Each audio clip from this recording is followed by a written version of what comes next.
Recently, the Supreme Court of the United States took up a challenge to the Voting Rights Act. Anybody who would have said that the Voting Rights Act would even be a topic of discussion in 2013, you would have said, Bellevue is your next stop.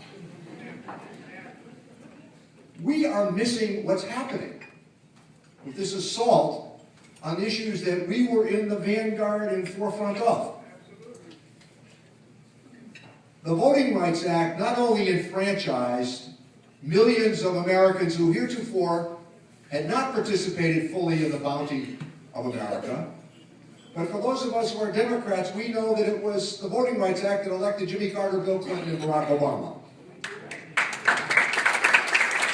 Now, I call that to your attention because I think from time to time, as a party, and remember, we're heirs to the most extraordinary legacy that any political party has offered to the world because we're the oldest political party in the history of the world. It dates at least to Jefferson's second inaugural address. But I think that we, from time to time, veer away from message as to how we became the oldest political party in the history of the world. It was this party that stood at the foot of the Edmund Pettus Bridge, and it was Lyndon Johnson who had the courage and foresight to offer heretofore the most extraordinary healthcare achievement in the history of America, Medicare. Medicare has added years to life and life to years. It was Roosevelt who offered Social Security. And I want to tell you something that you can say in any economic circle in which you travel with great confidence and quote me, Social Security has nothing to do with the financial deficits that face America. It didn't contribute to those deficits. The average Social Security benefit is $14,800 a year. You don't get rich on Social Security. Now that's going to be part of this discussion as we go forward. But the reason that we find ourselves where we find ourselves, it's very simple. A tax cut of $1.3 trillion in 2001, a tax cut of $1 trillion more in 2003, and a subsequent decision to invade Iraq and Afghanistan. Now, I'm not a genius by any stretch of the imagination, but I've got to tell you, my argument to President Bush at the time was, let the weapons inspectors finish their work.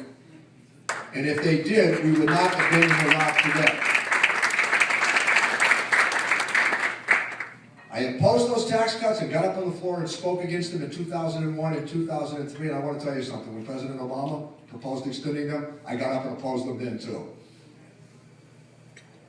When I got up and spoke against the war in Iraq, I must tell you the opinion was in the other direction.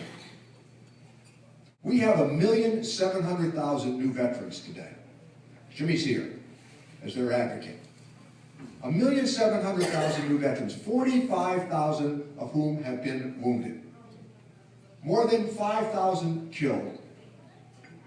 They have served us honorably.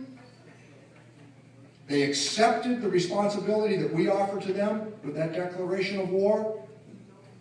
And when they come home, they needed to be treated with honor, and we need to live up to the obligation, as expensive as it's going to be, at those VA hospitals, because if you were 20 years old and you were wounded in Iraq and Afghanistan, you're going to be in the care of that VA system for the next 50 or 60 years.